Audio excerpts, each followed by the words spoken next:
Thank you, everyone, for participating here.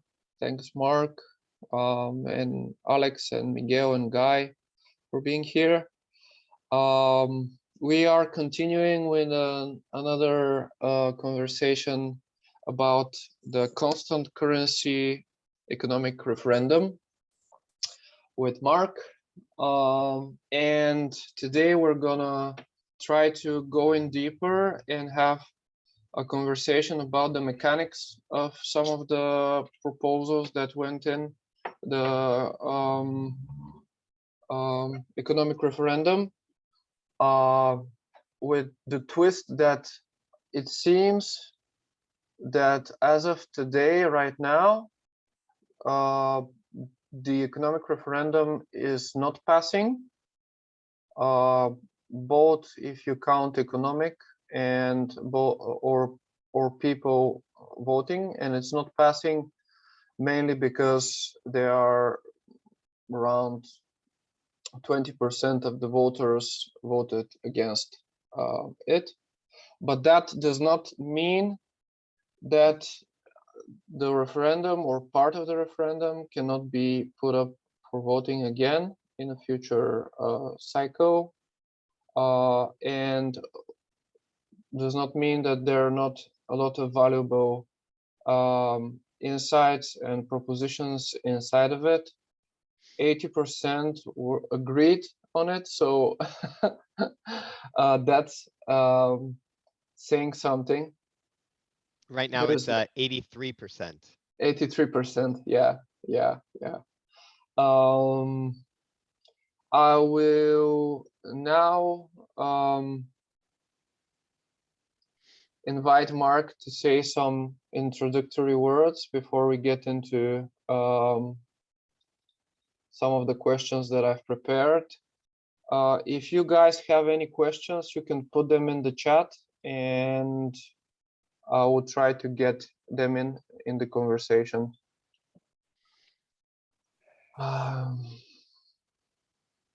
Okay, so I could give some introductory thoughts here, and then we can get into the questions. I'll use the questions as the conversation points where we can go into more details. And since there's just a small number of people on the call today, as Apostle said, if you write notes into the chat, then I can try and address them as well. So as I was preparing for this conversation today and thinking about it, there's lots of foundational points that kept coming into my mind. Most importantly is that the seeds ecosystem, in my mind, is not being built from an economic or governance perspective because of mechanical desires to have the seeds currency do this or the governance do that precisely. It's not about the machinery. It's about what the machinery empowers the community to be. It's about what the results are for the benefit of humanity, the planet, all of the life forms in our vast ecosystem, and the incredible complexity of climate change and losing diversity on the planet and unhappiness, all of those things. That's what the seeds ecosystem is about. That's what the seeds community is about, is we want to actually have impact. We want there to be changes to the way that the world behaves. The machinery, the economics, the governance, the machinery are designed to empower this outcome. And with the benefit of blockchain as a transparent mechanism of recording information, and with the ability of us to do things like transfer, I could transfer a seed to anybody on the planet, no matter where they are, no matter what country they live in, no matter anything, I can transfer a seed to them with basically no cost and no time. That is a magnificent new capability that didn't exist before this. So from a foundation, as we get into the conversation, everything for me always comes back to what changes in the world are we building the seeds ecosystem to accomplish? The details are very important, but we can't forget that it's not about the details, it's about the results. Awesome. And can you do a slide sketching of what these results we imagine to be? What do they look like? Yeah. Well, this is the everybody has a slightly different viewpoint on it, but when we look at the Seeds Constitution and we think about the words that are there, the intention of thrivability, the intention of respecting the voices of all life, the idea that there is a unified whole of which we are part of, and that the sense of individual identity is part of a unified whole. The inspiration for what it looks like, I think, is documented or communicated in a way that is quite lovely in the Seeds Constitution. So the outcomes, one community the outcomes might look different than in another community. If someone was in a community in a rainforest, what their outcomes might look like is different than a community that's in sub-Saharan Africa, or in an urban area in Romania. So everything is a little bit different, but I think the end result is that the humans on the planet are living in a way that is productive and in balance with the capacities of the earth to thrive. Okay, that's a good line, a good a good definition. We are living in a way that is in the capacity, that is respecting the boundaries and the capacity of the resources that are available. Yeah. Human civilization so far has done a bad job of this. We've done a bad job of respecting the boundaries and the capacities of the earth, and we've done a bad job of respecting the importance and the divinity in each element of life, whether other humans or plants or animals or anything else. We've done a bad job, and with the new capacities of networking and communication, we have an opportunity to coordinate human behavior differently for a different outcome. That's what I feel the Seeds ecosystem is wanting to do, to act as a coordination vehicle to inspire a different outcome. Yeah. And there are currently two, like, if you can say, visions or potential futures of Seeds. The first one is kind of like was kind of laid out by Reiki and by the Haifa team in the beginning, where Seeds starts out as an investment product and then goes out and becomes very popular in the world, and it increases in demand and it increases in price organically. And this is like a journey in which more and more people are buying in that promise of having real impact on all the things that we said thus far. So the presumption here is that we go into this view and we a lot of people buy in, and then at one point the whole system shifts and we start empowering regenerative projects through the harvest and through but that happens once there are a significant amount of people in, and we are on exchanges, and it's equal to the most major cryptocurrencies as an like impact, right? And the alternative, which you and the Redwood economics team proposed in this referendum is to bypass all that and and actually define it as this new concept called constant currency that we, at least I haven't heard of similar currencies. There are currencies like USDT or others that are fixed with the US dollar, but I haven't heard of the constant currency concept, right? So in this vision, in this future, people are empowered to, so there is a constant price that is increasing compared to fiat currencies, with at least the number with at least the amount of inflation each year. So it remains as a stable purchasing power wherever it's used. But we bypass the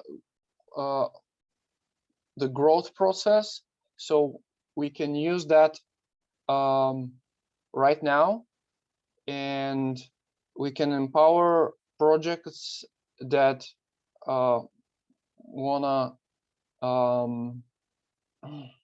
do you say, wanna do regenerative work or wanna invest through their action in that regenerative future right now. It's a very radical and different and like very stark contrast to the previous vision. What inspired you to go in this way? Okay. Why? Yeah. All right. So I'm gonna try and clarify the question.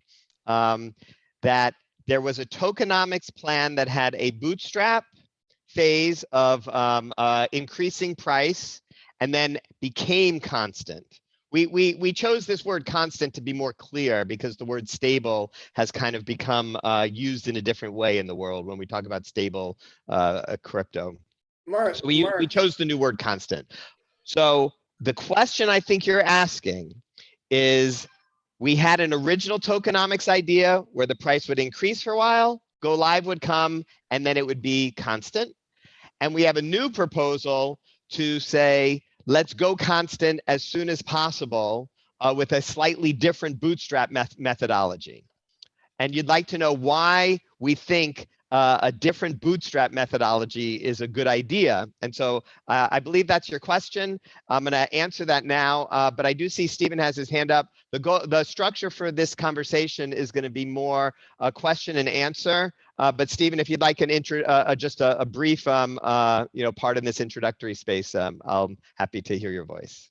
Yeah, no, I just wanted to say that one of the statements that was just made was not entirely accurate, in that I don't think this was ever intended to be a security at all, ever. Seed was always intended to be a purchase currency.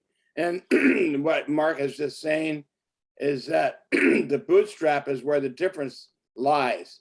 And all of us argued, or at least some of us argued with Raiki about the proposed bootstrap because it was inconsistent with people going out and setting up eco villages and using the currency. And he kept wanting to wait, and that would kill the actual deployment in these eco villages like in Vilcabamba, where everybody's going, wait, we need them right now if we're going to do this.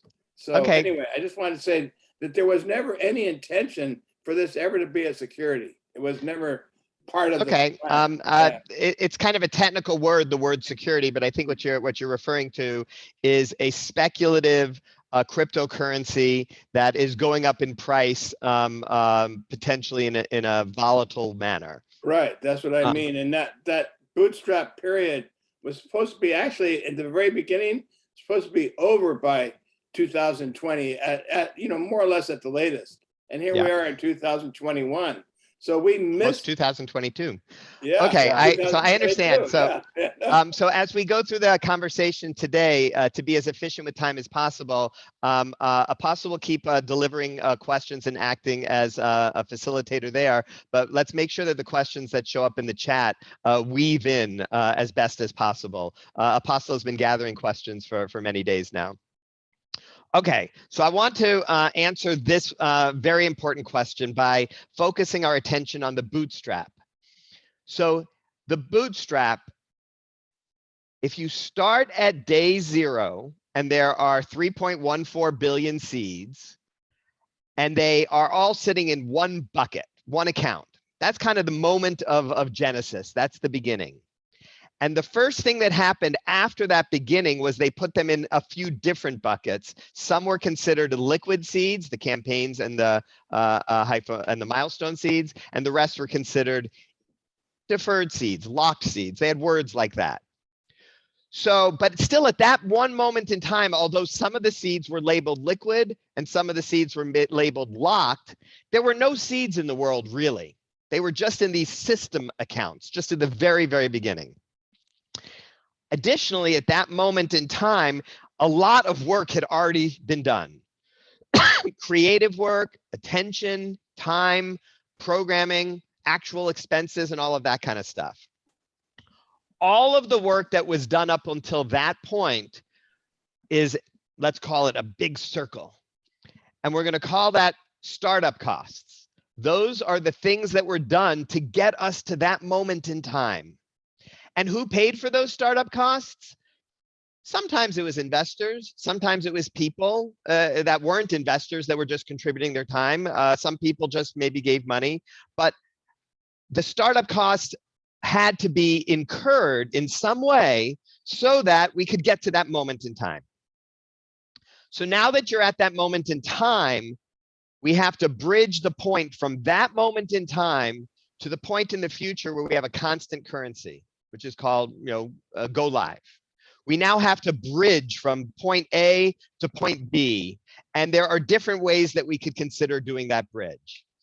I'm going to describe 2 different ways, the way in the original tokenomics and the way that the economics referendum proposals is suggesting. These are 2 different ways, but they have certain characteristics that are similar.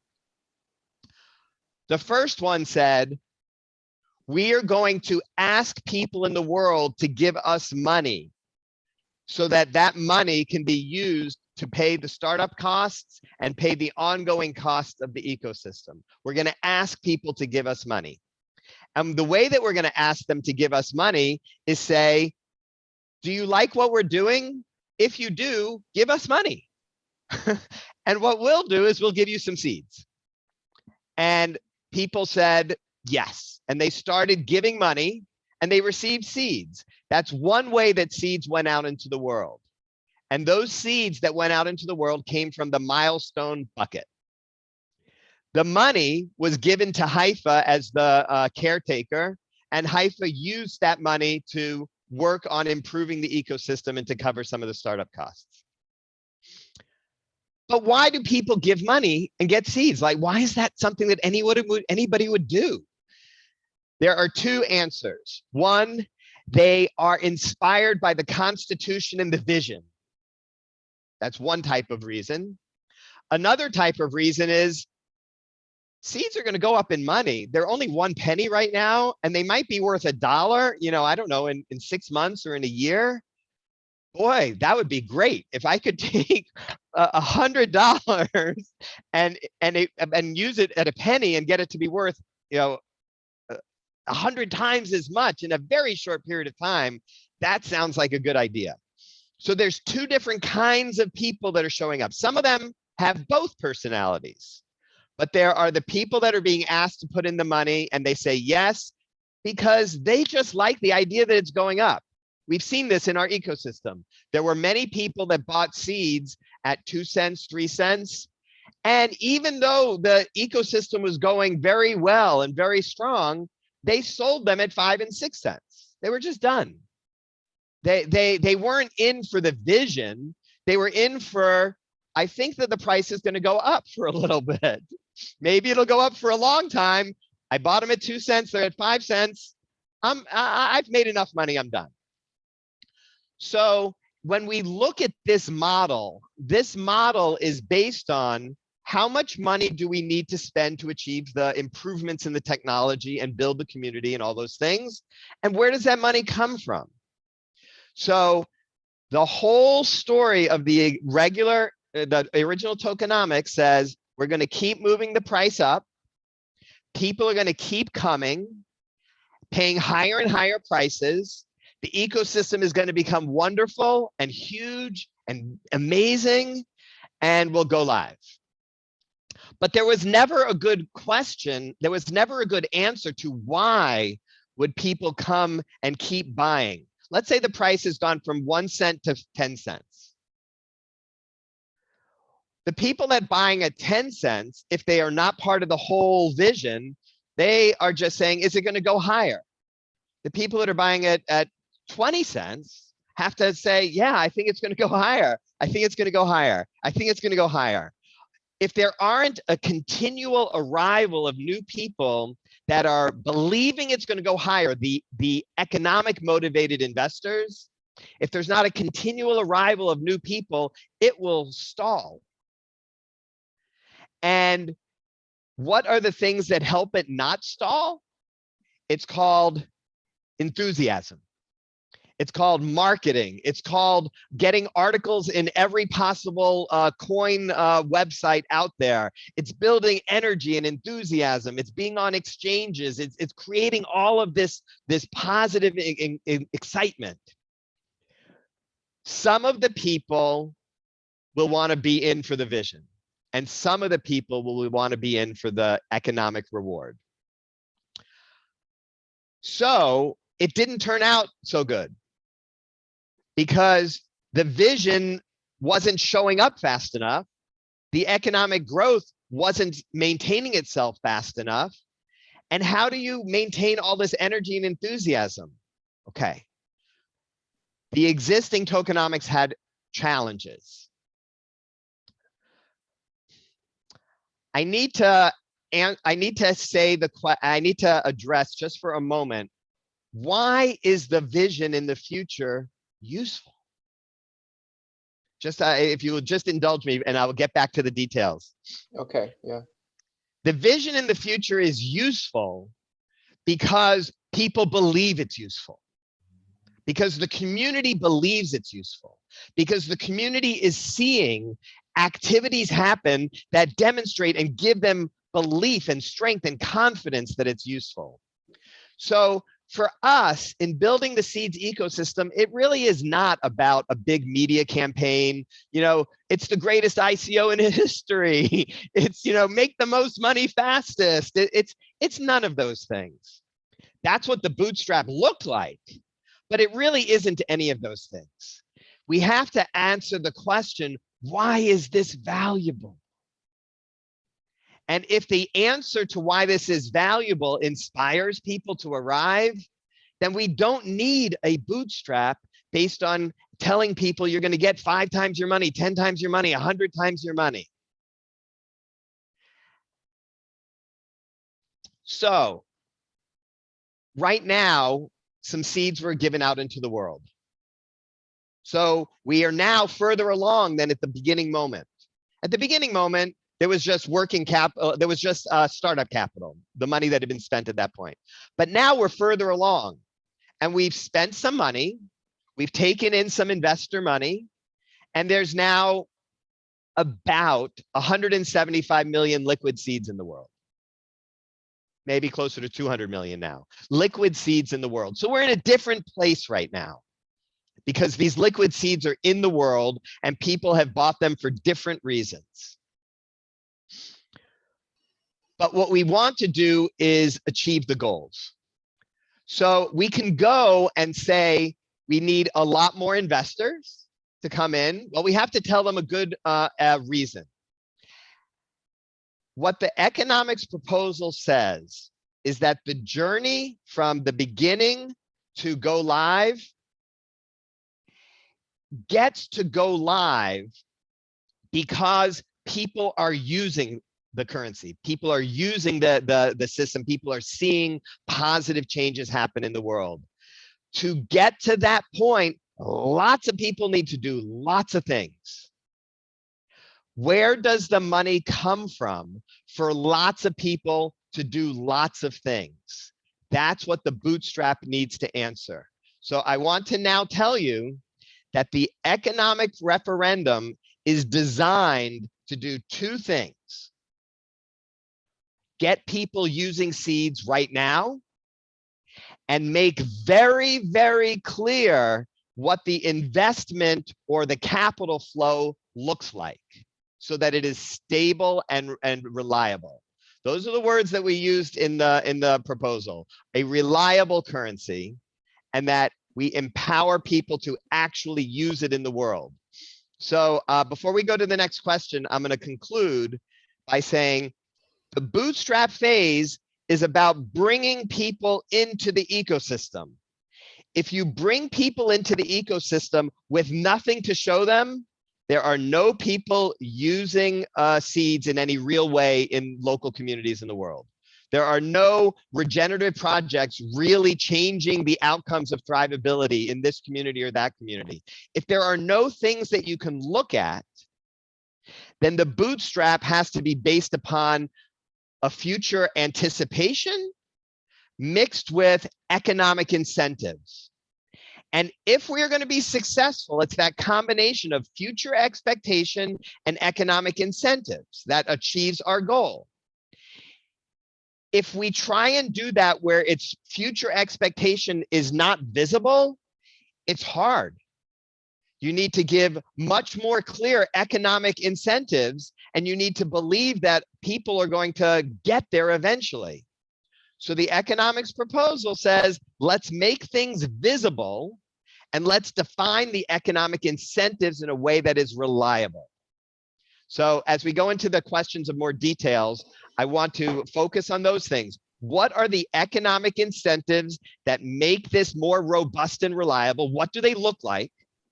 And two, what do we want to see happening? And how are we going to tell the story and share the excitement, not of future possibility, but of actual things?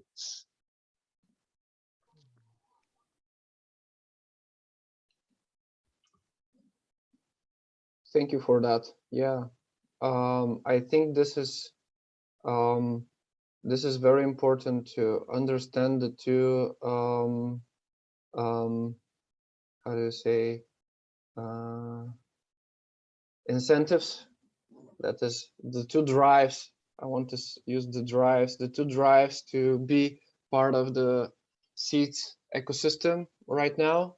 Right, one is the speculative, in which you just buy it low, sell it higher, and cash the difference.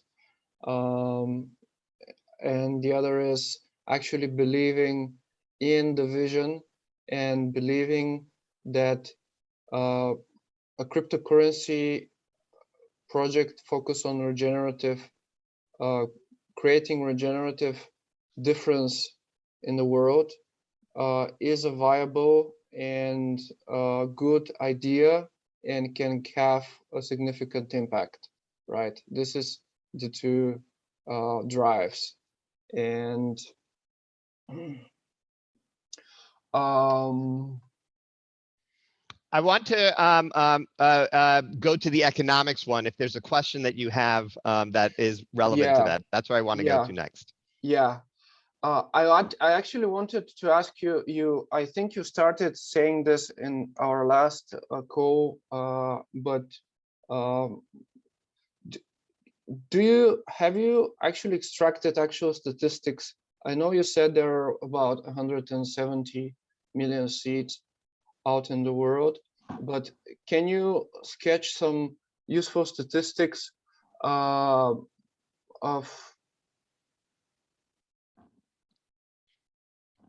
what are the numbers that are sitting right now out there in seeds, and maybe also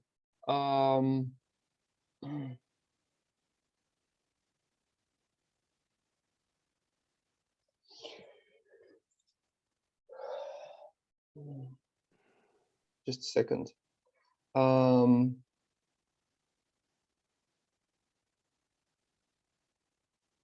Why did this whole crash of the price on the secondary market happened? Okay. Right? And how can we avoid it starting next month, for example? How can we try to avoid it starting next month? Good question. Yeah. All right. So the reason why I say about 170 million seeds, we know half of the milestone seeds were given to Haifa. Half of the milestone seeds is about 79 million seeds. Haifa still has about 20 million of them, but so, and then we know that the original campaign was 1.1 billion seeds, and so it gave out about 100 million seeds. And so we know that there's 79 million liquid seeds that were given to Haifa. Haifa sold them and did things with them, but Haifa still has some. So there's 79 million seeds there, and about 100 million seeds that came out of the campaign funds. So there's some a little more that are coming out. So something like 175 to 200 million seeds are in the world right now, liquid seeds. Let's say the people that have those liquid seeds are taking the approach, I'm going to hold on to these liquid seeds forever because I don't need to sell them. And I think that by holding on to them, I'm making a statement to the world. Seeds is important. What seeds is doing is important. So those seeds are fine. They're not doing anything. They are not potentially being sold. If I take some of my seeds and I go to the farmer's market and I sell those seeds and buy tomatoes, then they're being sold. If I use my seeds and I go and buy tomatoes, I am selling my seeds and getting tomatoes. I'm not getting US dollars, I'm getting tomatoes, which is the same thing as the farmer buying seeds. It's a balance. It's an equal transaction. It stayed interior to the seeds ecosystem. It was balanced. It neither increased the price of seeds buying or reduced the price of seeds buying. It was a balanced event between two people. Transactions that are balanced events between two people neither change or don't change the price of seeds. They just move where the seeds are. But when seeds are leaving the ecosystem and I'm selling seeds for fiat because I need to pay my rent, then we need to find somebody who so far is not visible, who wants to buy those seeds so it can be balanced. If there's nobody there to buy those seeds and the person wants to sell those seeds, then the person may panic, may get scared, and they may say, is anybody in the world buying seeds? And they might get really worried and they may lose trust. And if they find on some little tiny exchange like Nudex that you can sell seeds for, you know, a penny or a half a penny or a tenth of a penny, they might just sell them anyway because they don't know what to do. So if we want to have a successful seeds ecosystem, we need to really build that interior circulation, which are pilot projects, which are marketplaces, which are all those things that are balanced. And we want that to happen. It's hard for that to happen when the price of seeds is unstable, is unconstant. But we also can do a better job in designing the techniques, designing the technology. Let's suppose we had a really great way to query, to ask everybody in the world that has a seeds account, you know, how many seeds do you want to buy today? You know, do you want to buy some seeds today? You know, if we could somehow query everybody in the world to know if they're thinking about buying some seeds today, then when somebody says, I need to sell some seeds, we can hook them up. It's a coordination challenge. There are people buying seeds today with Bitcoin or with, on that you can see, they're buying seeds today, but they're buying them from Haifa as the only seller. If we can add coordination to help people find each other, then the system as a whole will have more trust. The system as a whole will be more reliable, more robust. We have to find ways. And so that's what the PTM software is intended to do. When we think about Faircoin, one second, Stephen. When we think about Faircoin and the great examples that Guy brought up, as well as the examples in the essay by Brett, when you look at these examples, they speak about, well, there be people over here selling for a penny. And so I can go over here and I can buy them for a penny, and then I can go over here and I can sell them for 10 cents. And there's this arbitrage, and it's just going to destroy the whole ecosystem. That is a coordination problem. If there are people wanting to sell for a penny, and there are also people wanting to buy for 10 cents or for 80 cents for $1, we need to hook them up. That's what arbitrageurs do. Arbitrageurs hook people up, except for that they keep the profit.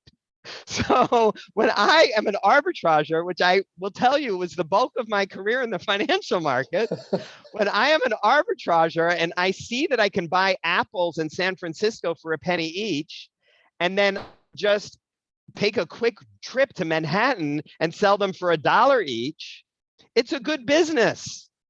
It's a good business to buy apples in San Francisco for a penny, go to New York and sell them for $1. But it's not fair that I get to make 99 cents. It's just not right. Because the farmer who's selling them for a penny just doesn't know that there's people in Manhattan selling them for $1 or buying them for $1. He just doesn't know. And if he knew, it would be more fair. And arbitrageurs do their best to make sure that people don't know about each other. The seeds ecosystem needs to do the best job of making sure that people know about each other. And that in that way, when we talk about protecting the value of the currency, that's what we're talking about. Arbitrageurs siphon away money from ecosystems, whether it's old time, stock markets or, or whatever. Arbitrageurs or manipulators siphon money away and they take huge profits. They're called hedge fund managers. They have all kinds of nice names out there in the world, and they siphon away huge amounts of money because they say, well, we're providing a service. So in the seeds ecosystem, our job is to be internally the arbitrageurs through fair trust, through coordination techniques to make sure that buyers and sellers find each other. So that's what the PTM is designed to be able to facilitate. The seeds commons will work hard on this, and merchants and all users in the seeds ecosystem will hold attention on this idea, on the importance of this, the fair collaboration in hooking up buyers and sellers in a fair way. I think that answered your question, but I want to go further on liquidity providing when you're ready. Okay. So part of my questions was why it dropped, and I guess part of your answer was why the price dropped was because of arbitrage and because lack of connection between people who are buying, people who wanted to sell. There was just an opportunity. That's basically okay. I will mention in Faircoin, arbitrage requires two different marketplaces that don't know how to talk to each other. If there really are people buying Faircoin for $1, and it went up to, I think, $1.40, if there really are people buying for $1.40 and there's other people selling for a penny, that's a coordination problem. It's a different problem if Everybody wants to sell and nobody wants to buy. That is not an arbitrage problem. That is a different problem. So when we talk about arbitrageurs, we're talking about a coordination issue. When we're talking about lack of buyers, we're talking about a liquidity issue. Yeah, yeah. You're muted, Stephen. Stephen, do you want to say something? Or are you speaking with someone else? I just wanted to say really quickly, you started your question with, what if we crash the seeds? And the answer is, it's already been crashed when we opened the Uniswap deal, and then we crashed it because we withdrew the liquidity. That whole thing changed our whole tokenomics right there on the spot, and we have to correct it now. That's another part of this whole thing. If we don't correct it, it is crashing. That's what's going on right now. So we need to correct it. Yeah, if understanding the Uniswap is something that you'd like to go into, Apostle, that is aligned with my interest to talk about liquidity. Okay, I think we can go there right now. It's not crashing after Reiki opened up the swaps channels. There are quite a lot of people, but I see the prices are pretty high, if I'm not mistaken. So I think we can go into the liquidity part. Yeah. So you're responsible to look at all those questions that came from all those people and make sure you're getting to them all. So I'm going to try and answer questions shorter now, because we have used 45 minutes. I have a liquidity question in my list. So yeah. How will it be easy for investors to buy into this new system and provide the liquidity? And why would an investor, why would it be attractive for an investor to do that? Yeah. Let's go into this. As I said, investors have many different motivations. Some are more economic, some are more, I want to change the world. Some are more inspired by what the seeds ecosystem constitution is trying to accomplish. It doesn't matter on the surface what their motivation is. It matters that they have an easy way to indicate that they want to buy seeds. If somebody wants to buy 10 seeds or 100 seeds, they don't really want to know about how you can buy 1 million seeds. And if people want to buy 1 million seeds, they don't really want to know how you buy 5 or 10 seeds, because it would take them forever to buy 1 million seeds. The PTM is intended for relatively small transactions. I don't know if that's 10 seeds, 100 seeds, 1,000 seeds, but it is relatively small transactions between two people that are willing to meet each other and do an exchange. This person has euros, this person has seeds, they're going to do an exchange. It takes some time. You get to know the person a little bit. You have to learn what their seeds account name is. The PTM will make this more efficient and more reliable, but you actually are building a personal relationship with another human being. It's great. I love buying seeds or selling seeds with actual human beings. That's what our ecosystem is about. And I believe the vast majority of liquidity needs can be met through the PTM. It's different when we want to have liquidity. Somebody says, I don't have time I want to buy 1 million seeds, but I don't have time to talk to 1,000 different people and do 1,000 different PayPals. That's just not going to be easy for me. And I could hire somebody to do that for me, but that's also not easy.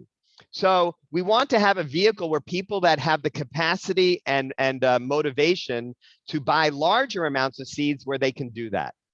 This is where I'm seeing swap.seeds.money or other liquidity pools making that easy. So when I want to do that, if somebody wants to do that, what they're going to do is they're going to announce to the world. It's an anonymous thing or semi-anonymous thing when you put money into liquidity pools. Actually, that's not true. not in the way that it's implemented in swap that seeds that money. It's fully transparent. So if I want to put $1 million, let's say I want to put $1 million worth of liquidity into a liquidity pool because I think Seeds is doing some wonderful work. Then what I do is I deposit into an account. Currently, the name of that account is seeds.tbn. I deposit into that account an equal amount of Telos and Seeds. That's how it works right now. And so and Telos is about $1 each. So I would deposit in about, if I wanted to put $1 million into liquidity pool, I'd deposit 500,000 amounts of Telos, and I'd deposit 500,000 amounts of Seeds. So I have to be able to acquire some Seeds to put them in a liquidity pool. Uniswap allows you to do unbalanced liquidity pools where you put only dollars in, for instance, or something else. You don't have to balance them. And with some improved technology to swap.seeds.money, we want to provide that ability as well. Then anybody at any time can go and say, I don't have time. I need to sell 100 seeds or 1,000 seeds or whatever I need to sell. And I don't have time to go through the PTM and work with all of the this personal process. I'm just going to go to swap.seeds.money and see what the price is, and I hit sell. And I sell my 1,000 seeds or my 5,000 seeds, whatever I need to do. The buyers are the entire community pro rata, the entire community of liquidity providers pro rata, all instantly, and using the computers instantly balance off that need to sell 5,000 seeds. And then there is a little bit less money in the liquidity pool as a result, just a little bit less. So if the liquidity pool is millions and millions of dollars, then it's not really a problem if, you know, a few people need to sell some seeds. And even if they don't have time to do it with a PTM, it's still not a problem. Let's say that there are no buyers on the PTM. For I don't know why.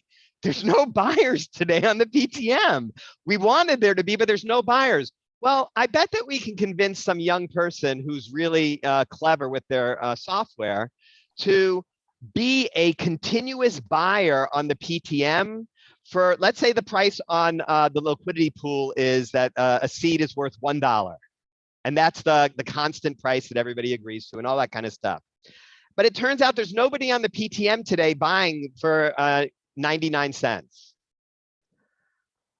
A clever person who has a little bit of an entrepreneurial skill might say, I am going to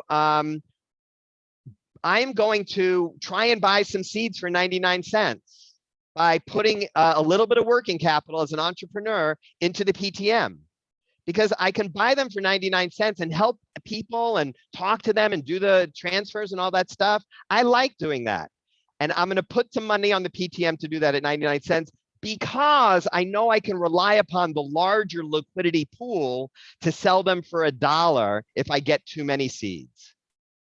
So the large liquidity pool and the small activity of people with people are connected. The large liquidity pool is not just for large people. The large liquidity pool is providing stability and strength and reliability to the whole ecosystem. The PTM serves the needs in and out.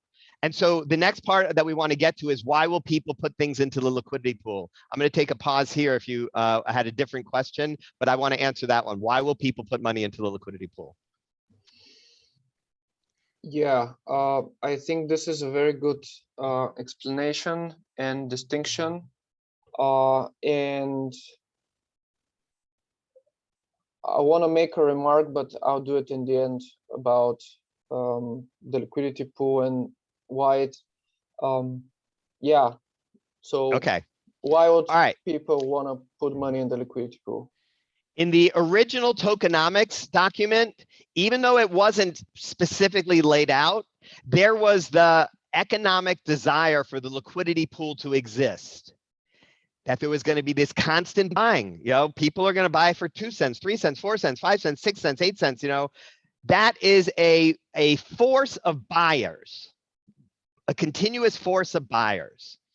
And what were they, how are they compensated? They're compensated in two ways. The price is going up And also, they're compensated by the world is getting better. Some people like that.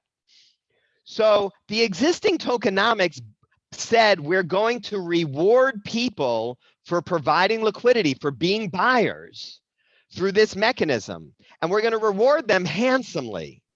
So someone might buy seeds for 2 cents, and after just a few months, if you recall, last summer, Haifa had a protocol in place where the price went up almost 20% a month, automatically. Haifa had voted that. And so since the price was going up almost 20% a month, after 3 months or so, your investment doubled. So people were being very handsomely rewarded if they believed it was going to keep going up by 20% and they could sell for those prices. They were very handsomely rewarded for providing liquidity. It was just a model based upon starting off really low price and going up really to high prices quickly. It was not sustainable because there was no value being created that was visible. It didn't work. We want to build a different way of rewarding people because it's useful and valuable for the whole ecosystem for them to be liquidity providers. But there is no reason a liquidity provider needs to make 5 times their money or 10 times their money. There are many, many, many liquidity providers that would be happy to put in 50,000, 100,000, 200,000, $1 million to a project that's going to change the world if they could get, 50% return annually. If they can get 50% return annually and they've got a good chance of changing the world at the same time, that sounds great for lots of people in the planet. There are billions and billions of dollars on the planet that are in the hands of people that care, and they just don't know what to do with it. So why are we building an economic bootstrap called investors come in and you're going to get 5, 10, 20, 100 times your money as what we're communicating out there? That's bringing the wrong kind of investor, the wrong kind of input flow.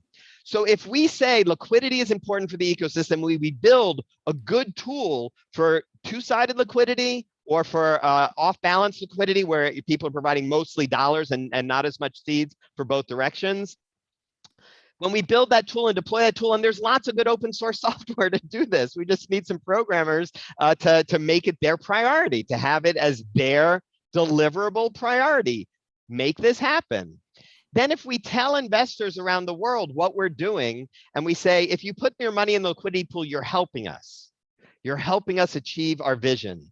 You're helping this happen. And you are going to get rewarded by getting a yield like 25% a year, 50% a year, 30% a year, 90% a year. The Seeds Commons can define that, can work on understanding the economics and the flows.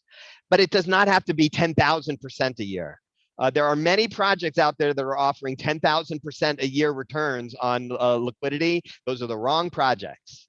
So in my mind, when I think about liquidity pools and we use the word rewarding people for with incentives for providing liquidity, that's what I'm talking about, giving people a reasonable and a rational amount of return for the service that they're providing to the overall ecosystem. Yes, yeah. And I guess the thing with the very rapid increase of the price attracts mostly people who wanna also cash out very fast in 2 or 3 months, right? And if you provide the liquidity pool for people to do that, for a large amount of people to do that, maybe that were bought in, right? You need the first liquidity pool that is created needs to be large enough in order to take that cash out from the people who are here just for the speculative increase and speculative profit, and then the market is actually going to balance itself, and it would be much easier for the next liquidity providers to come in, and the trust is gonna kind of like be more stable in that sense, right? All right, thank you very much for that question. That is exactly the next question. So if we want liquidity pool providers to come in because that they are believing in the vision and they are getting an appropriate amount of investment return as well, then you're saying, well, what if all 170 million seeds out there suddenly says, oh, thank you for showing up. Let me sell my seeds. I want to leave. That's a problem. So the 170 million seeds that are out there, I said, really are a kind of a startup cost. They're the seeds that are already out there in the world. And we cannot allow all of these seeds in the world, no matter why they have those seeds, to immediately sell. Some of the people have talked about limitations on ability to sell. Guy is pointing out here, many are planted. So let's talk about that.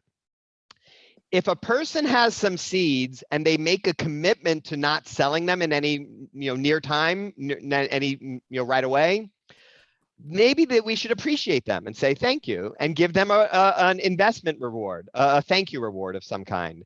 And if you look at in the Luna and the Terra and the other ecosystems that are out there in the world, they do this via bonding contracts.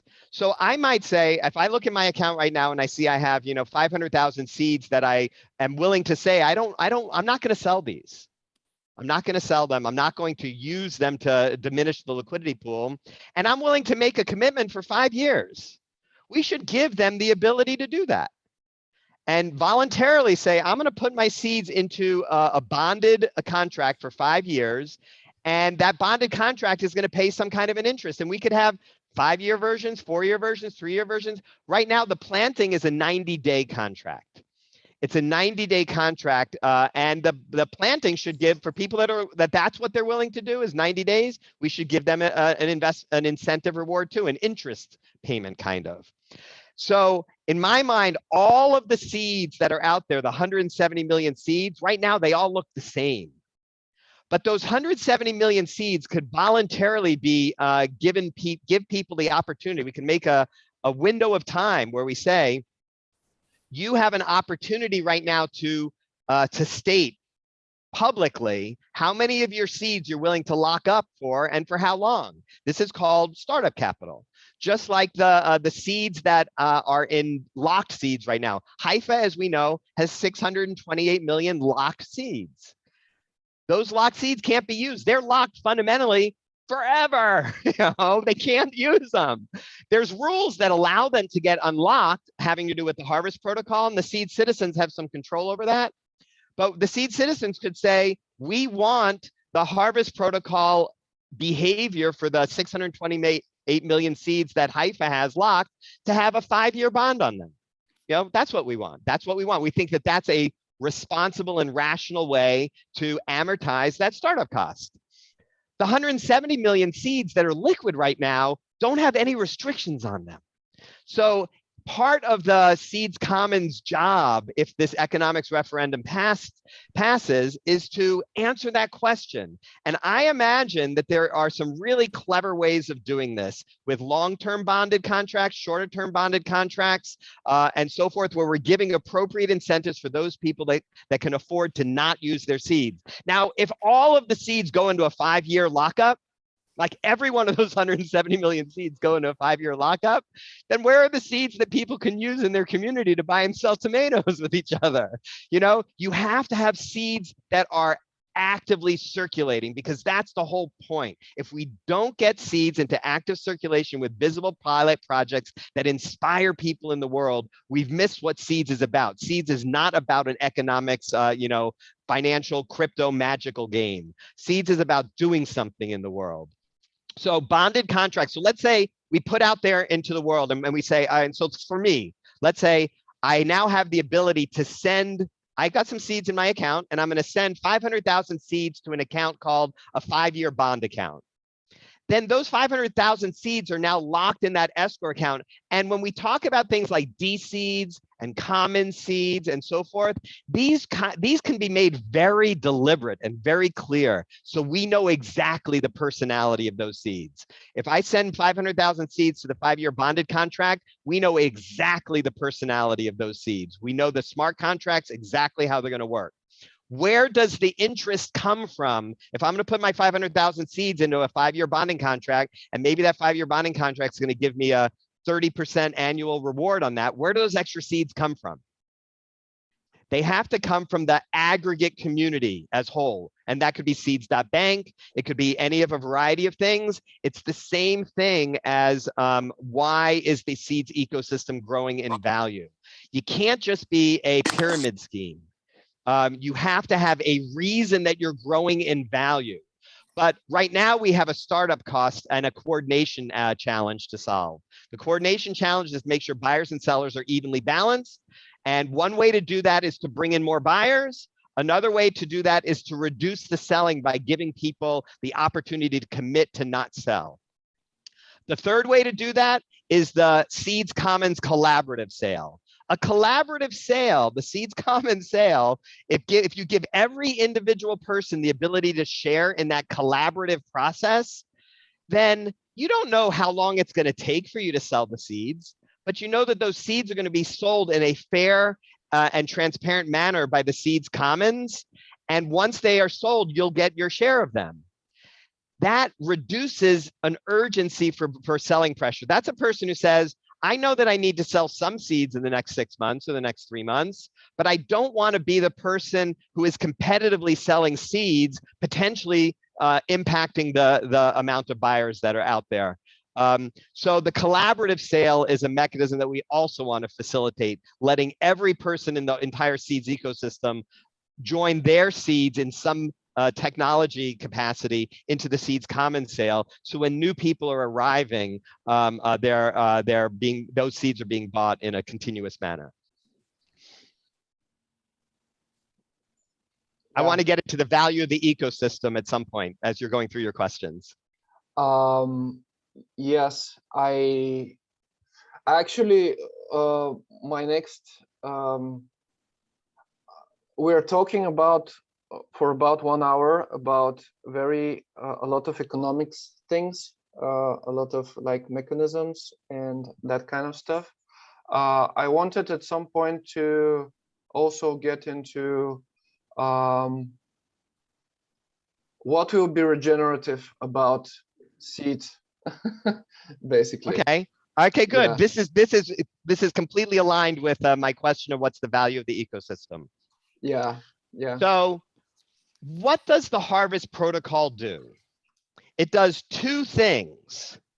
It says, we don't want the price of seeds to go up to $1 and $2 and $5 and $100 and $1,000 and be a Bitcoin goes up to $60,000. We don't want that to happen. It's just as problematic for the seeds ecosystem to be robust and reliable if the price goes up ridiculously or if it goes down. We want the seeds to have a flavor of constancy that people rely upon and is robust.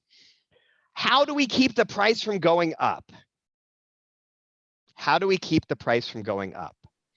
Well, let's say that right now we have 10,000 people in the seeds ecosystem, and let's say it was all working beautifully.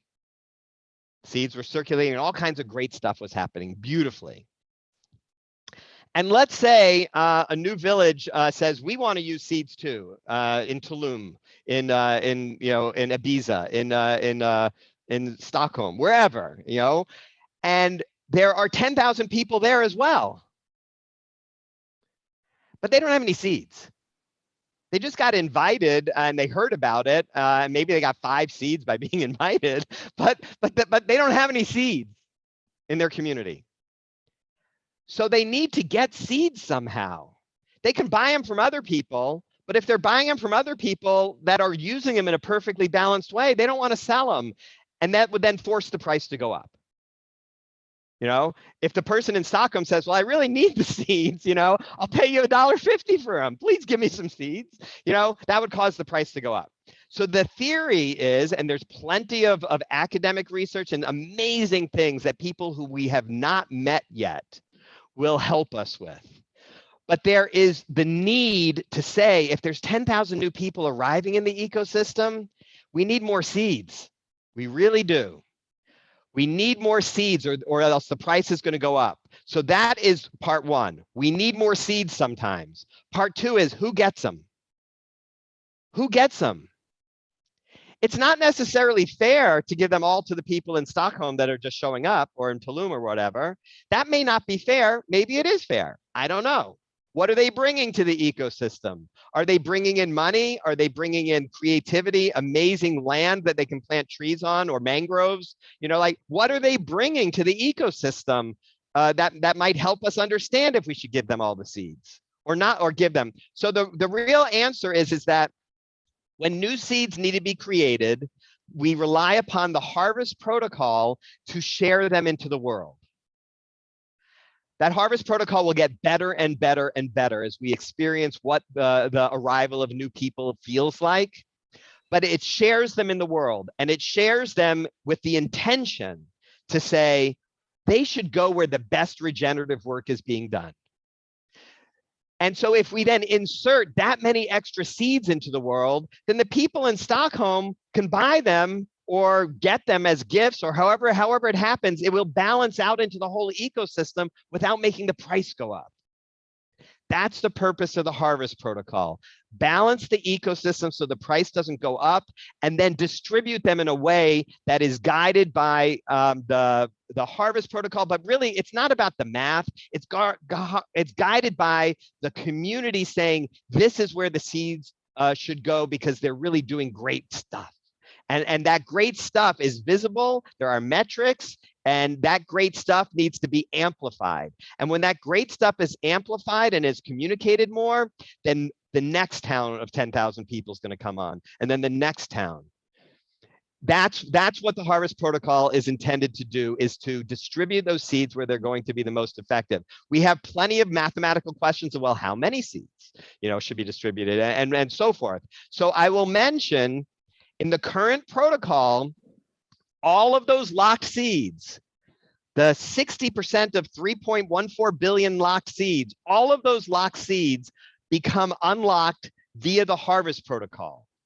So let's say Stockholm shows up and the ecosystem says we need to create 20 million new seeds.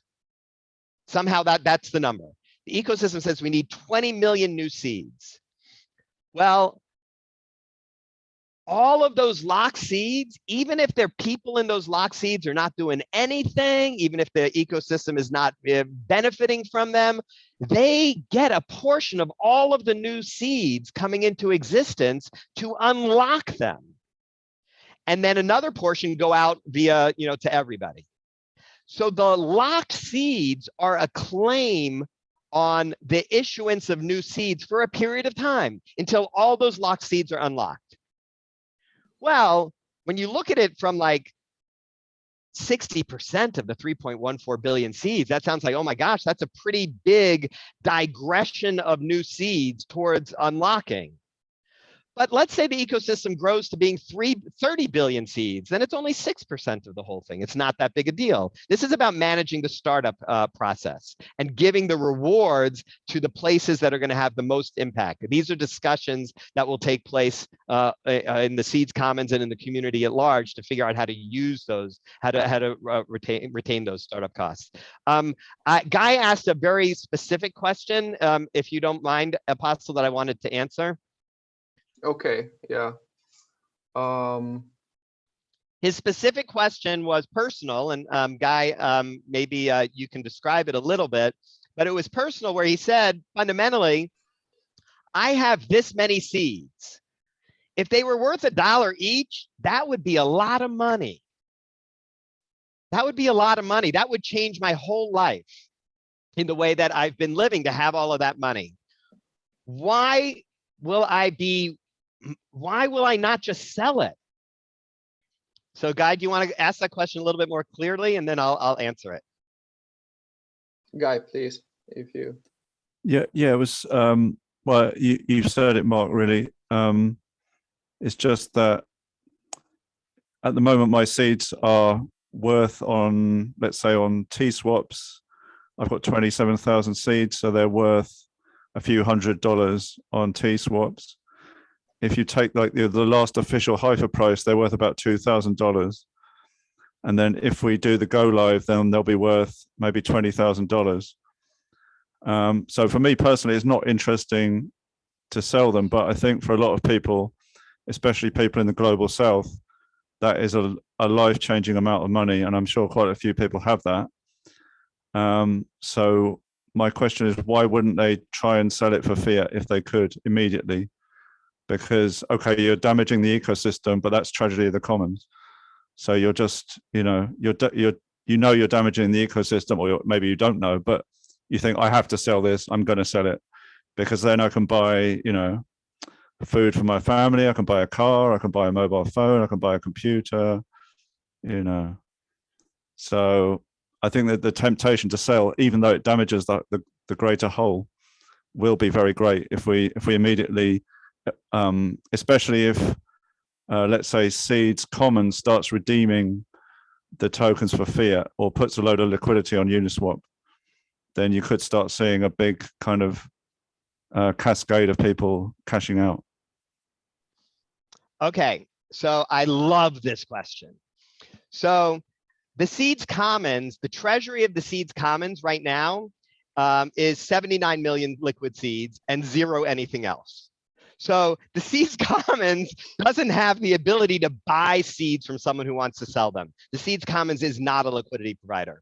The Seeds Bank has 628 million seeds in it. They're currently locked, but by the vote of the citizens, they could become liquid just for fun. And the Seeds Commons could be stewarding those 628 million seeds for various beneficial purposes.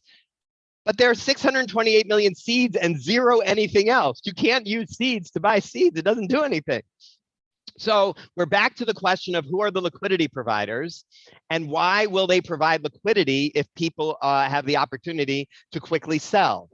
So you are correct. If seeds were $1 each and somebody had 20,000 seeds and they suddenly have $20,000, that may be a temptation that is totally rational for them to say, I want to sell them and change my community or my family and things like that. Totally rational.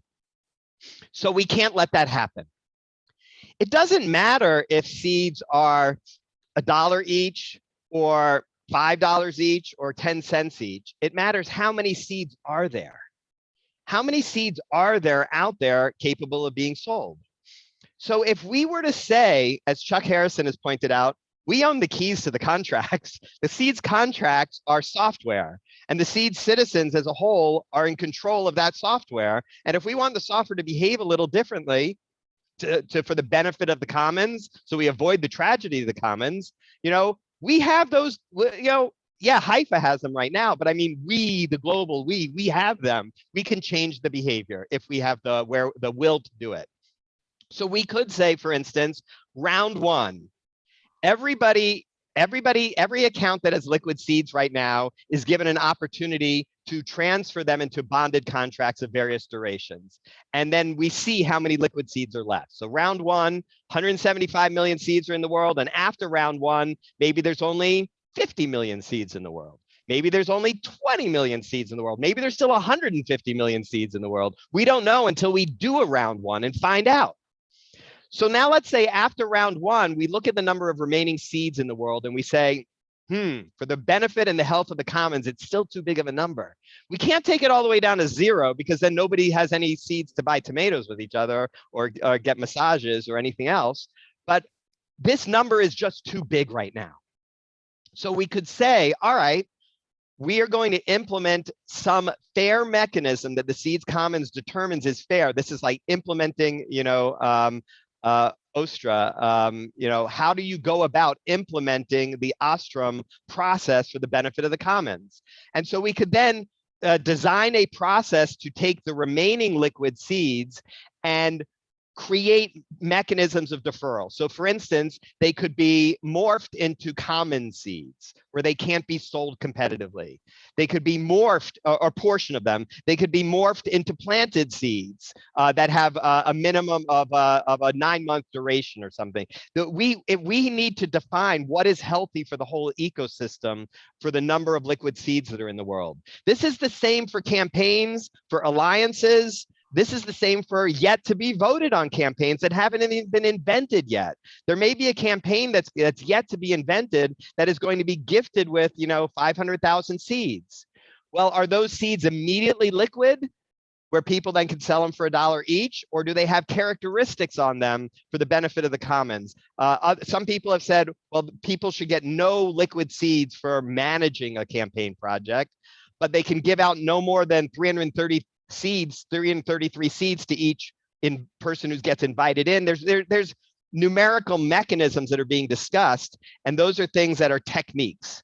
We are going to need to come up with techniques so that we know that the new seeds we're putting out into the world through campaign gifts are appropriately sized, and that the bootstrap to shift to a constant currency is done with an appropriately sized set of liquid seeds in the world. Alex has said, why 3 billion seeds at $1 each, or $5 each, or $2 each, or whatever number? Why not 3 billion seeds at a penny each? You know, like, how do you choose? And I think that I agree with Alex's answer. Do we want the seeds ecosystem to have impact in the world? Well, if we define the seeds ecosystem at a penny times 3.14 billion seeds, then our seeds ecosystem as a collective is worth $30 million, and nearly all of it is locked up. That makes us, you know, one of the smallest cryptocurrencies in the world. What kind of impact are we really going to have? You know, but if we make them $1 each, well, the vast majority are still locked up. Maybe that's fine. Maybe that's a reasonable balance for where we're at right now. These are things that we need to evaluate, and it's hard to evaluate via global governance. It's hard to make decisions via global governance of citizens that have different levels of time, availability, skills, and so forth.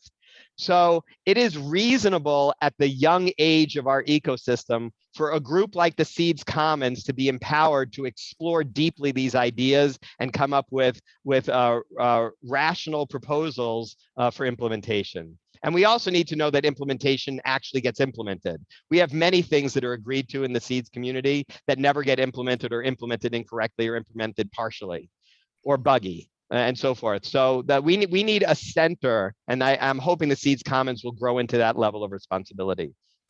All right, done with that. All right, back to you, Apostle. Thank you. I was actually wondering, Guy, do you think that this was an answer to your question? Yes, but I have to watch the whole video, I think. So I missed the first part of the meeting. Okay. And I have to think about it. I mean, to me, it's not convincing me at the moment, but I have to kind of think about it more, about the implications. Yeah, I just want to add to that. I just want to add to what Mark said. Yes, we can use different mechanisms to remove, to stake, to plant, to put into different types of contracts. This is the one mechanism, but there's still maybe people who either don't know about this or who doesn't want to have that long-term investment in the vision, right? And then how do you manage that? Well, you can do liquidity pools that are limited to a specific amount of people and specific amount of price, like the swap system could be, for example, you could have a limit on the amount of, for example, a person says, I'm buying only up to $100 per person per day or something. And this is providing kind of a limit, but you also can, I mentioned that a little bit earlier. If you provide a big enough liquidity pool, so it can actually take that hit of people who want to cash out faster. Apostle, can I interrupt one question, yeah, one point yeah, first? yeah. Rather than going into different techniques, I think we have to answer the question, what is the value of the ecosystem, to be able to answer the question, why would people want to provide liquidity? Yeah, yeah. And I think we started answering that a little bit earlier with the Harvest Protocol, right? A little bit, but there's a key point that I want to get in when you're ready. Yeah. Yeah, okay. Okay. Go. So the value of the ecosystem. Let's say I get into a shipwreck and I'm stranded on an island, and I'm the only person on the island. And let's say I happen to be 3 feet tall, 1 meter tall, and all of the bananas are up at 2 meters. And there's abundance on this island, vast abundance. There maybe is gold underground, there's bananas, there's water, but the ocean, it turns out, is all salty around me. But there's all these coconuts with fresh water. And I arrive on this island and I am 1 meter tall. I have some problems. I can't solve these, and I need creativity. I need help to do this. The island is a paradise. The island is neither hurt nor improved by me showing up. The island is already an abundant paradise. It's just not good for me at the moment because I'm too short, let's say. And let's say somebody else comes into the ecosystem and they are 2 meters tall. How valuable are they to me? Very valuable. Very valuable.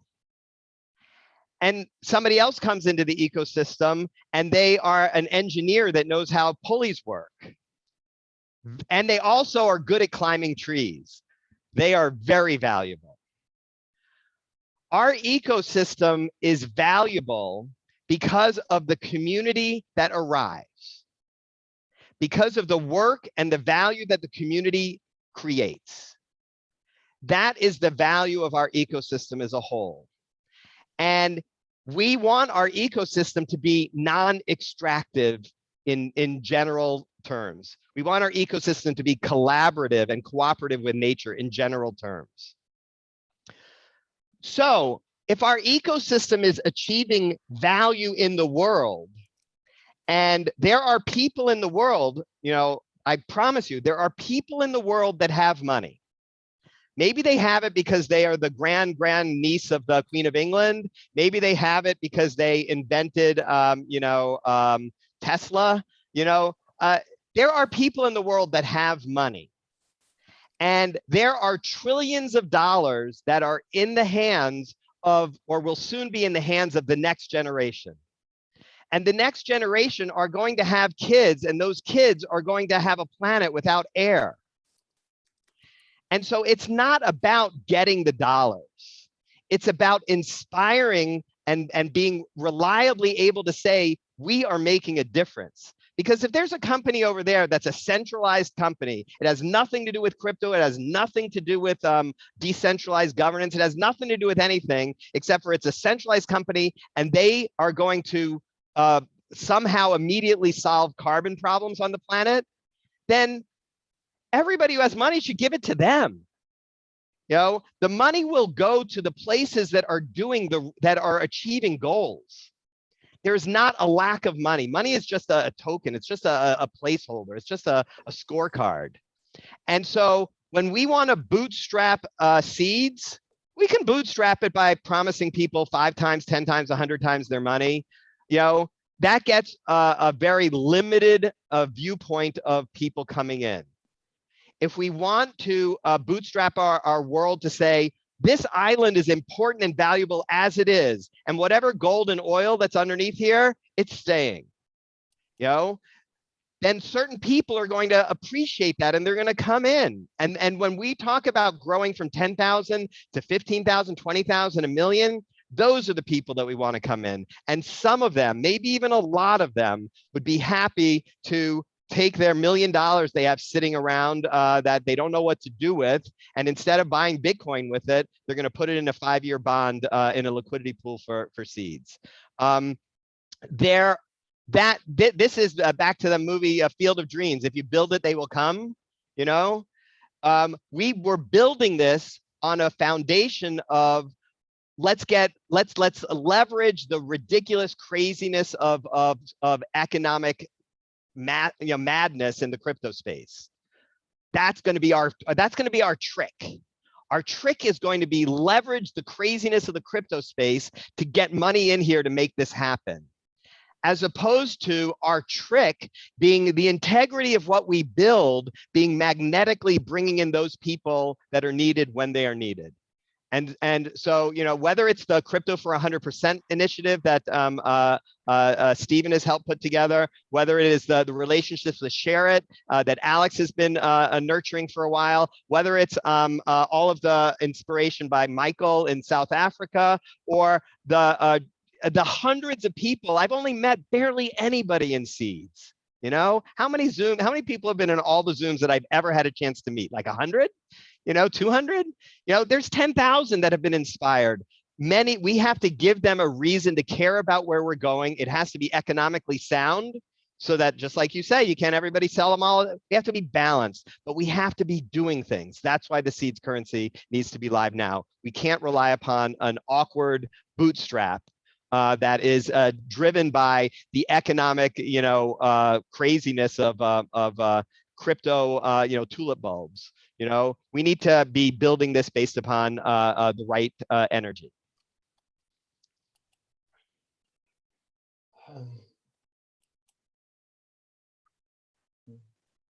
I'll just let a little bit silence to let this soak in.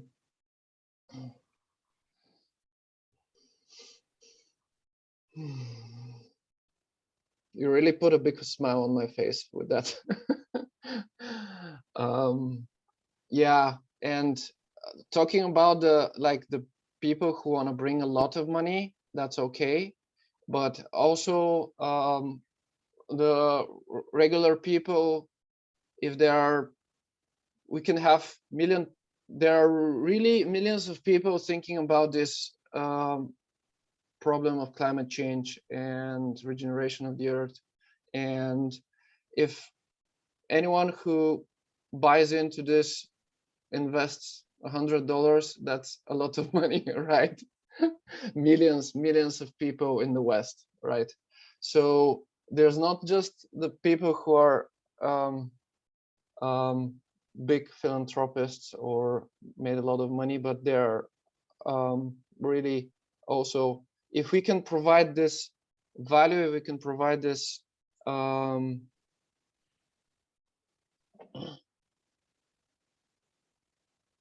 reason for existing, then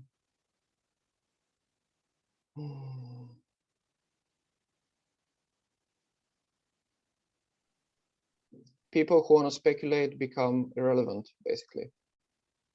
And this is not about one person with $1 trillion, you know, coming in. Although if they did come in, we would be able to accomplish a lot.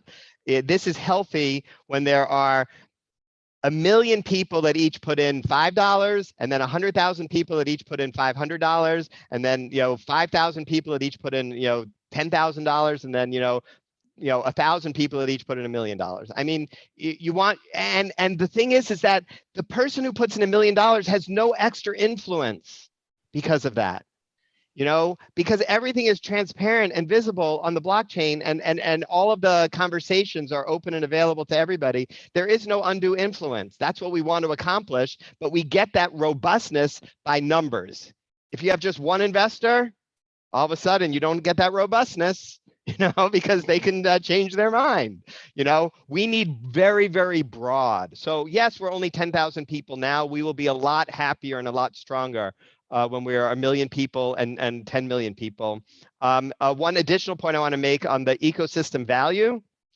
You may not know until you look at the economics inside the Harvest Protocol and the operation of the ecosystem in detail, but there is a constant burning of seeds that is part of the design. A constant burning for network resources, for access to the network and to the services that are being provided. There is a constant burning rate that is going. This is to help the ecosystem not get overheated, and it needs to be calibrated. So given that there's this constant burning that's taking place in the ecosystem, you know, we need to answer the question about how the value grows in the ecosystem in response to that burning. So let's say that we say, all right, we need new energy into this ecosystem. And we see that there's value that's being created in the overall ecosystem. To balance that burning, there can be income coming into the overall ecosystem because of the creative work that's being done here. All right, I'm going to pause there because I didn't say what I wanted to say clearly enough, but I'll get back to it later if I can say it more clearly. There's value. The main point is that there's value in the Facebook network because the Facebook network has built connectivity and tools. It's just all that value channels directly to the shareholders. There's value in the seeds network, all the community and all that, not only from the passion, but there's economic value to this, and that's what balances the burning so that we keep it. So there's a lot of interesting things here. Okay, back to where you were going. Yeah, thank you. I actually I am starting a little bit to get a little bit tired, and we are already an hour and a half. I was wondering if I have a couple. Let's do rapid fire on your remaining questions. Rapid fire, yeah. Let me just check, because we talked about a lot of things and not exactly in the order, but we covered them. So give me a minute.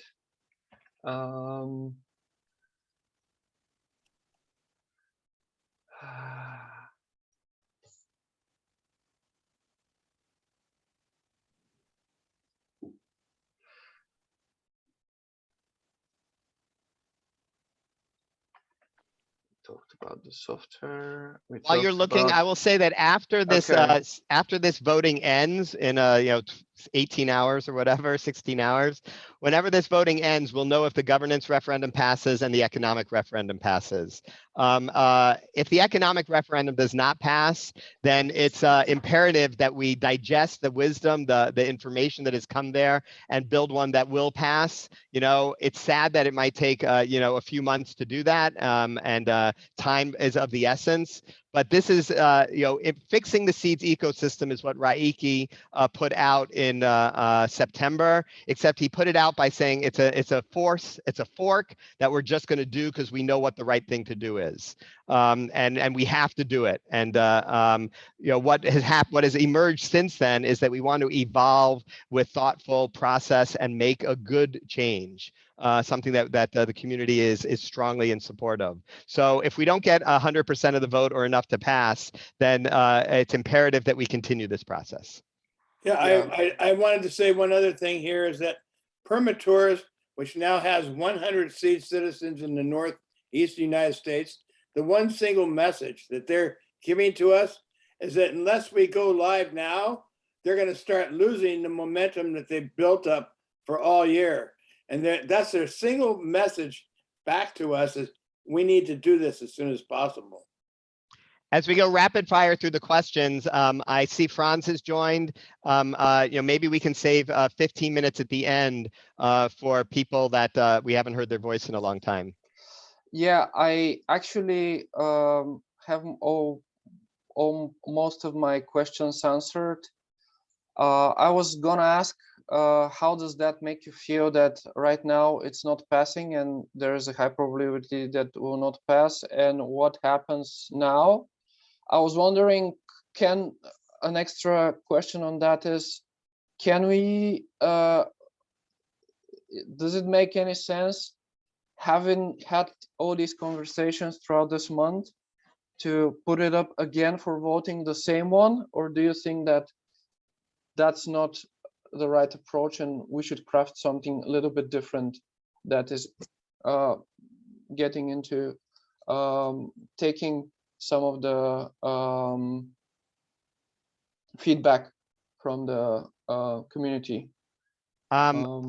My personal response to that is that I'm not interested in putting up the same proposal and going through this process. I think that the key information that has been gleaned by this process needs to be digested and integrated into a new proposal. But I am strongly against the fork idea, or a proposal that is 90 pages that tries to, explain every possible situation. To me, it's very important for this to move into a more efficient decision-making and digesting process, so that we can condense down to real things. And I think the Seeds Commons is the place for that. Yeah, yeah.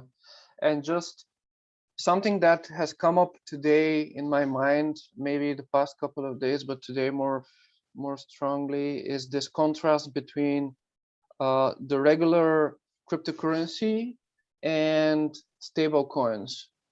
And with this proposal, we're getting a little bit similar to the stable coin idea, with the twist that there's a regenerative impact here.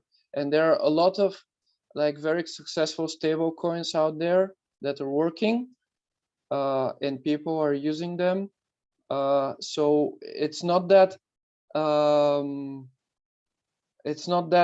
high of a it's not that big of an innovation to have something similar, right? To have this constant currency is not like a stable coin, because it will increase in value, but still it's very similar as a concept to the stable coin idea. If you have anything that comes to mind around that, otherwise To me, it being a constant currency or a stable currency is incidental. This is just the methodology that the coin uses as it facilitates behavior in the world. The coin is a coordination mechanism for the behavior we want to see happen in the world. There's a lot of math in it. There's a lot of details in it. There's a lot of good points that Guy and others have made about the details. But it's a coordination mechanism. I think that when you say that Seeds is a constant currency with an incidental regenerative side to it, that it's the other way around. Seeds is a regenerative facilitator with an incidental currency to facilitate. Yeah. Okay, that's a very important point. This is a regenerative currency with an incidental stable price that we will see how that will evolve after this referendum. Yeah. Thanks for everything, and I wanna have a round of questions now, or reactions. I'll give priority to questions. So if anyone here has any questions that wants to be answered,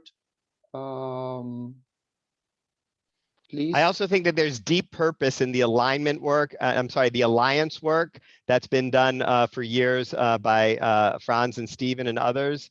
And so that deep alliance work is what is going to be activated. And so any inspiration along those lines, I think, is also useful for this call.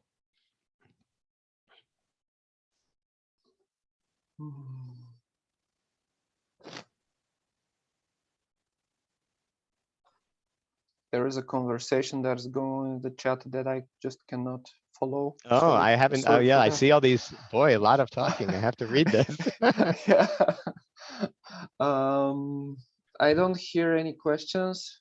Did we cover all the questions that were in the Yeah.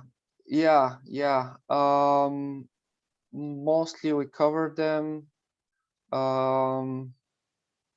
I have one, which is why the 800% increase in the price is needed.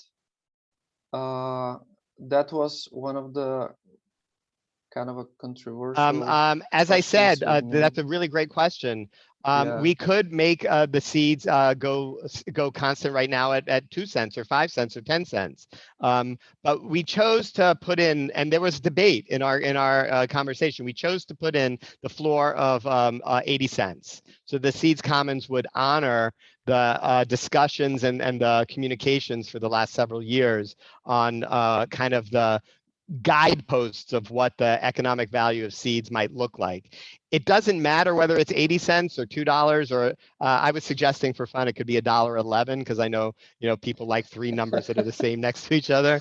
But it doesn't matter what the number is. It matters what the if you multiply the number of liquid seeds tokens times the value. That's what matters. So it is true, an 8,000% return if all 170 million seeds stay exactly liquid. That is not acceptable.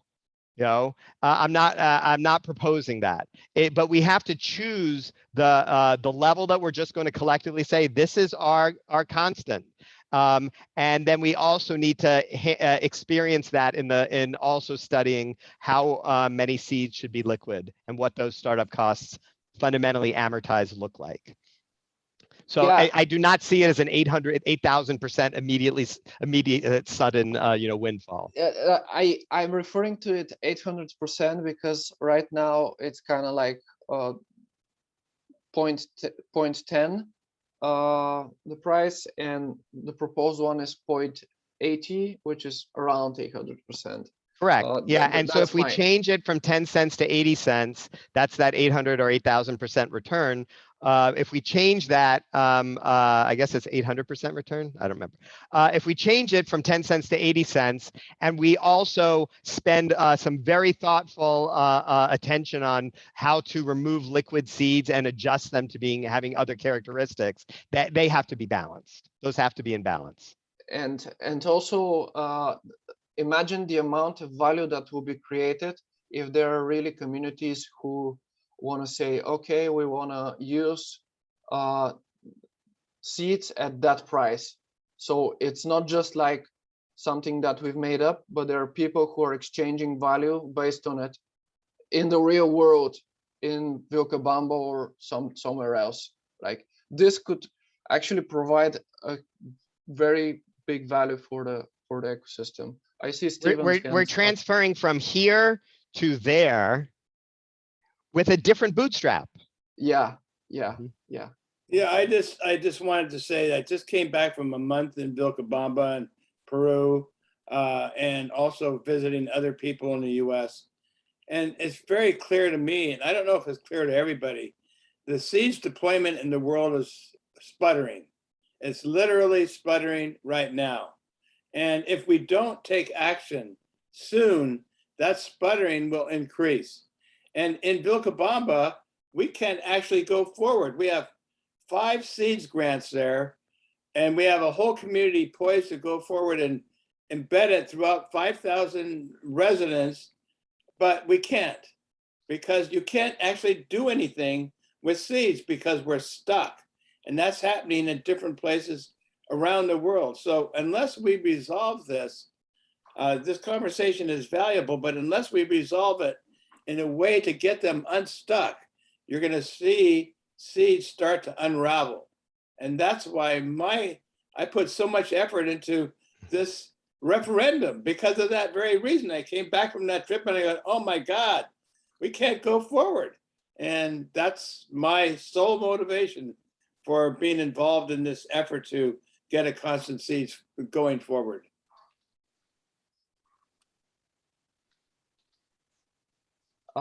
Yeah, Justin, I see your hand up.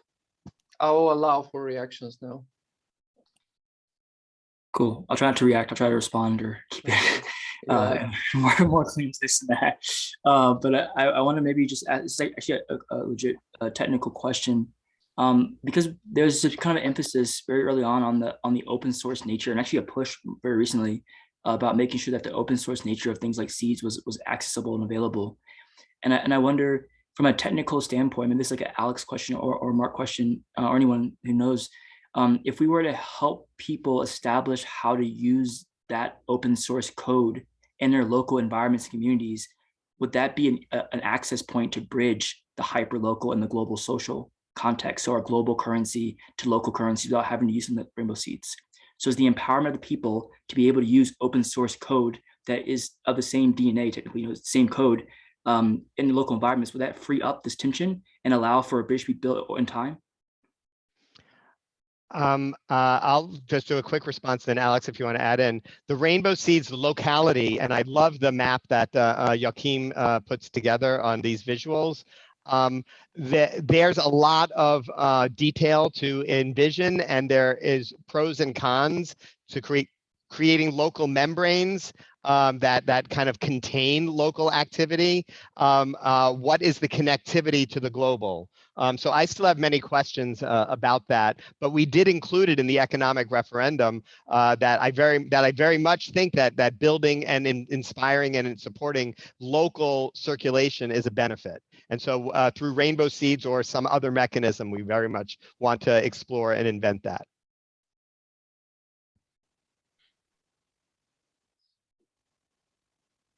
Was it clear that I wasn't necessarily referencing rainbow seeds as it in itself? I just used that as like I was more speaking about the actual seeds, currencies code is also open source, right? So anyone can technically take the smart contracts that have been written around seeds and make them their own.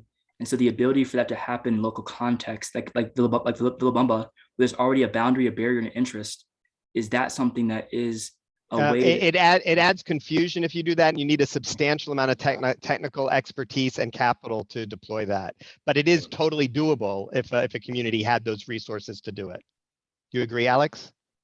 Yeah, I agree. I think we need unity at this stage, you know, and Vilcabamba has been clearly stating, I think, Stephen, if you want to confirm, that they want to use seeds, you know, and not specifically a local currency that they would engineer just for them. I think there was an appetite to use seeds, you know.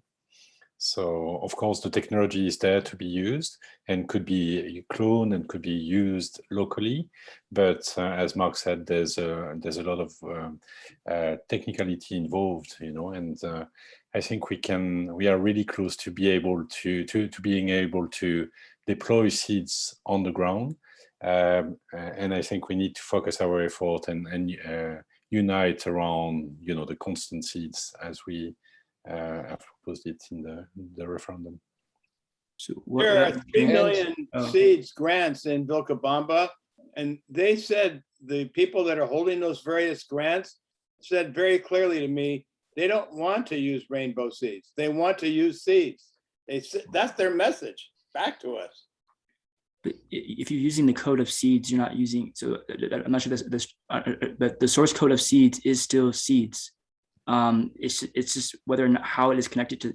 Actually, my point all, maybe my underlying question below those things is like, if this referendum does not pass, we're looking at least another month of definitely education, learning, and marketing around what this possibly be, but also another month-long delay or pushback from being able to even start to implement the changes that I hear you guys are promoting, which I'm deeply in line with a lot. I mean, I really appreciate all that is here, how that's being done. So my question is, how can and what other mechanisms can support in action implementation be happening now? Because that's not really clear. How can we carry this work forward and make sure that people who have needs now are having those things resolved as people who are also dedicated on the ground or have bodies or organizations that are already showing up in the ecosystem for support? Like, I don't understand that part so much. Does that make sense?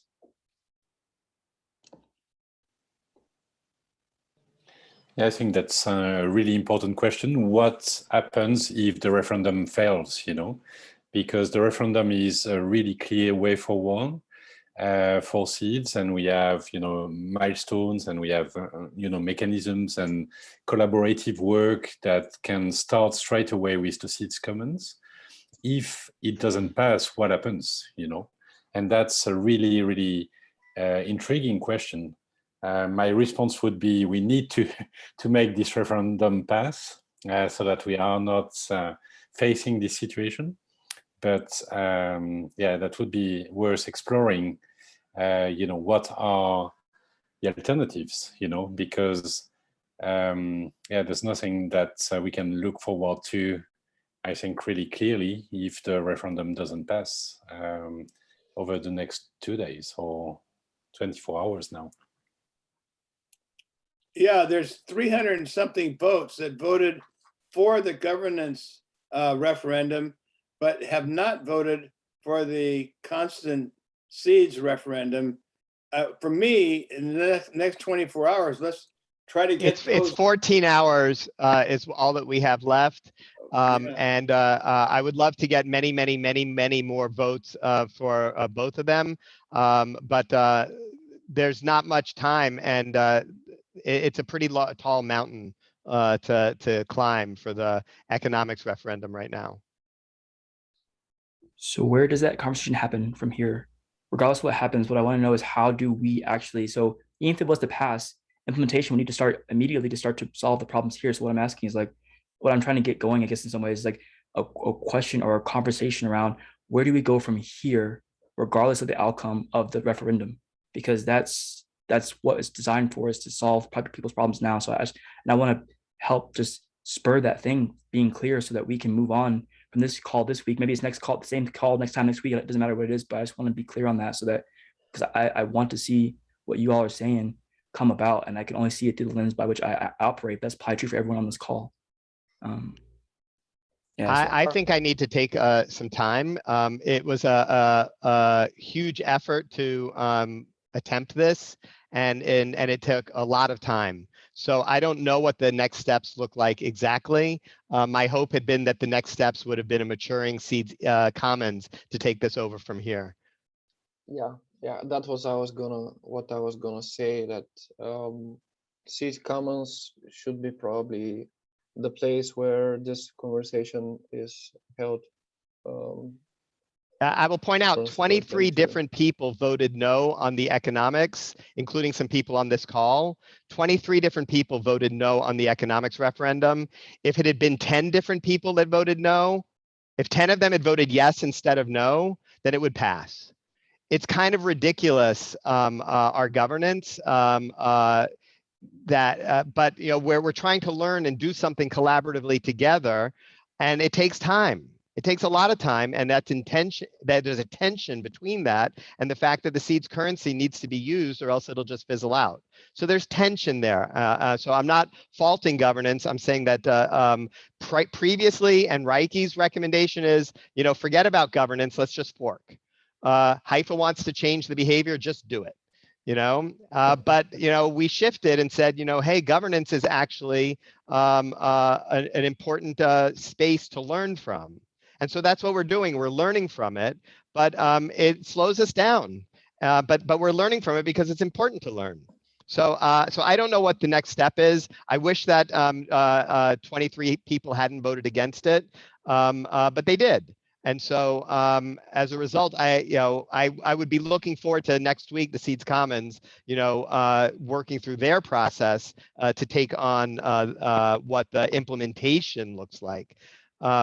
Implementation is a whole second step. But right now it hasn't passed, so we can't be looking at implementation. We have to be looking at other things. I did say publicly to Reiche that I was strongly against his fork, not because I'm against forks as kind of this, you know, forbidden thing, but because we hadn't worked to evolve a success within the ecosystem itself. And I told him, I said, if we can't succeed doing it within the ecosystem itself, then we either quit or we fork.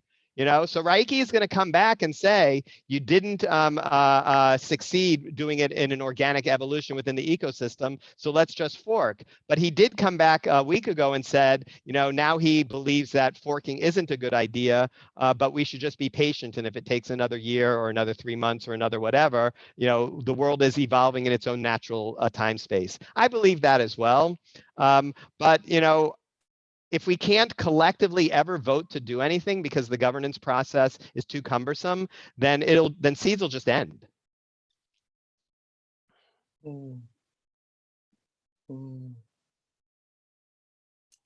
I could say again that Bill Kabamba and the permaturist people are at their limits. They're stretched super thin.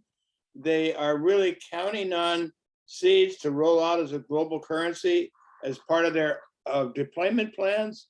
So if it doesn't happen, we will actually kill those two major initiatives in the world of seeds. So that's what's at stake here in the short term.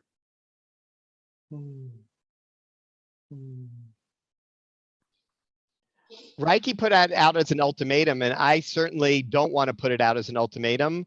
You know, I am just one voice. But I really do believe that the ecosystem deserves to move forward efficiently. And we may decide as an ecosystem, you know, we believe in governance, however slow it is. And if it takes, you know, 5 years to figure out what to do, that's fine. But you know, I don't want to be part of that community. Yeah, I think there's a sense of urgency, definitely. A lot of people are waiting for us, have been waiting for us for a long time. They have been really patient. And I think we need to honor the fact that there's a pressing need on the ground to use an alternative currency that is a constant currency that people can trust, with a view to encourage regeneration on the ground, you know. So that's our value proposition. I think it's much needed in the world. And it's frustrating to be stopped by, you know, such a small percentage missing, and governance rules that are not completely mature. So I think as a community, we need to decide what to do next. But from my point of view, in unity, with a view to avoid dividing the community into two parts. So I think that's really important. Yeah. I see that we're on time, and I just want to thank Mark for all his sincerity and all his great energy, putting this into the world, and also agreeing to these conversations that we had throughout this month. And also, I want to thank everyone who participated. There are a bunch of people who came every week. Thanks everyone for that. If you feel inspired to find the people who haven't voted and ask them to vote in the next 14 hours, you can do that. If you don't, it's also okay.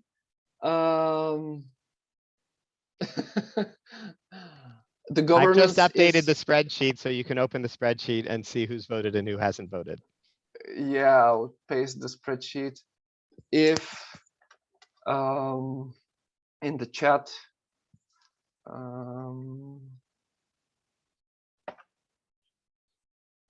so yeah, I actually don't have any more words. So if we all just want to unmute and say thank you, everybody. Thank you. Thanks so much. Onward and forward. Exactly. Thank you, everybody. Thank you. Thanks. I love seeing all the Bye. faces. It's great. Yeah. See you.